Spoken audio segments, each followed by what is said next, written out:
Hi నా channel మహారాజా blogs కి స్వాగతం. లండన్లోని నేచురల్ హిస్టరీ మ్యూజియం అనేది సహజ చరిత్రలోని వివిధ విభాగాల నుండి అనేక రకాల నమూనాలను ప్రదర్శించే ఒక మ్యూజియం. సౌత్ కెన్సింగ్టన్లోని ఎగ్జిబిషన్ రోడ్లోని 3 ప్రధాన మ్యూజియంలలో ఇది ఒకటి. మిగిలినవి సైన్స్ మ్యూజియం మరియు విక్టోరియా మరియు ఆల్బర్ట్ మ్యూజియం. అయితే నేచురల్ హిస్టరీ మ్యూజియం యొక్క ప్రధాన ముఖభాగం క్రోమ్వెల్ రోడ్లో ఉంది. అస్థిపంజరానికి హోప్ అని పేరు పెట్టారు.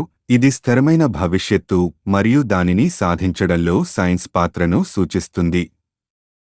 ఇది 1891లో ఐర్లాండ్లో చిక్కుకుపోయిన నీలి తిమింగలం యొక్క నిజమైన అస్థిపంజరం. నీలి తిమింగలాలు భూమిపై నివసించిన అతిపెద్ద జంతువులు, ఏ డైనోసార్ కంటే కూడా పెద్దవి. అస్థిపంజరం సుమారు 4.5 టన్నుల బరువు మరియు 25 మీటర్లు 82 అడుగులు పొడవు ఉంటుంది.